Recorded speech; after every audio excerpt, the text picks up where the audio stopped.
આપણા એમ કહેવાય કે યુવાનીનો રંગ આવી જાય એવી એક વાત કરવી છે ભાઈ. જે દિવસ સાયમન કમિશનનો વિરોધ કરવા લાલા લજપતરાય 200 માણસના ટોળા સામે અંગ્રેજ ગોરા સામું લડવા ગયા હતા, એ દિવસ સાયમન કોર્ટ્સ અને સાયમન જજ બે અંગ્રેજ ગોરાઓ હતા. બેઓના વચ્ચે લડાઈ થઈ.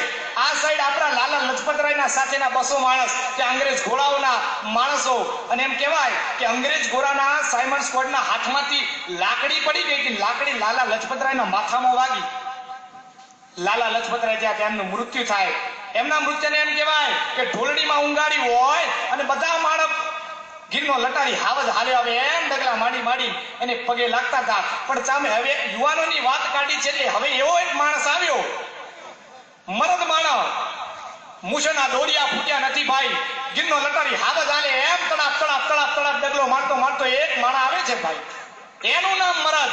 મર્દ શીર્ષ પર નમે, મર્દ બોલી પૈસાને, મર્દ ખિલાવે ખાય, મર્દ ઉદર કો દે અને કહે રે હાકળ કામ કર नको મર્દ આવે. એવો મરદ માણસ ભાઈ હાલ્યો આવે અને લાલા લજપતરાયના પગે એને હાથ અડાડીને કીધું હતું કે લાલા, જગતના ચોકમાં તને મારનાર અંગ્રેજ ઘોડાને બધાએ ગમે તેટલી શ્રદ્ધાંજલિ તને આપી હોય, ગમે તે પ્રાણ લીધા હોય, પણ સાંભળી લે, હું ભગતસિંહ એવો પ્રાણ લઉં છું કે કાલ હવારનો સૂરજ નારાયણ ઉગે અને કાલ હાજનો સૂરજ નારાયણ આથમે એ પહેલા તને માથામાં લાકડી મારનાર જો અંગ્રેજ ગોરાને જગતમાં જીવતો રહેવા દઉં ને તો મારું નામ ભગતસિંહ નહીં. અને ભગતસિંહ એથી એમ કહેવાય કે લાલા લજપતરાયના પગે અડીને ચાલ્યો તો અને બીજા દી હવારે એમ કહેવાય કે અંગ્રેજ ગોરો ઈ માણસ જ્યારે એના બંગલામાંથી બહાર આવે ને ત્યારે ગોળીના ભડાકે એને મારી નાખ્યું હતું. વાત આટલે પત્તી નથી, જણેતાનો વિશ્વાસ શું એની વાત કરવી છે. હવારે છાપામાં સમાચાર આવી જાય કે અંગ્રેજ ગોરાનું ગોરકે મૃત્યુ કર્યું.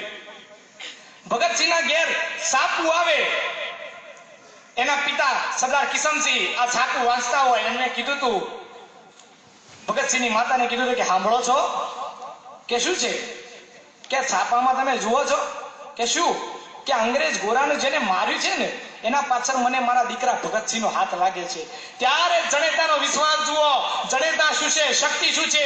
એ ભગતસિંહની માએ કીધું તું સાંભળી લો સરદાર, તમને તો ખાલી એમ લાગે છે કે મારા દીકરાએ માર્યું છે, તમને એટલું એમ લાગે છે, પણ મને પૂરો વિશ્વાસ છે કે મારું ધાવણ ધાયેલા ભગતસિંહ સિવાય આને કોઈ મારી નાખે.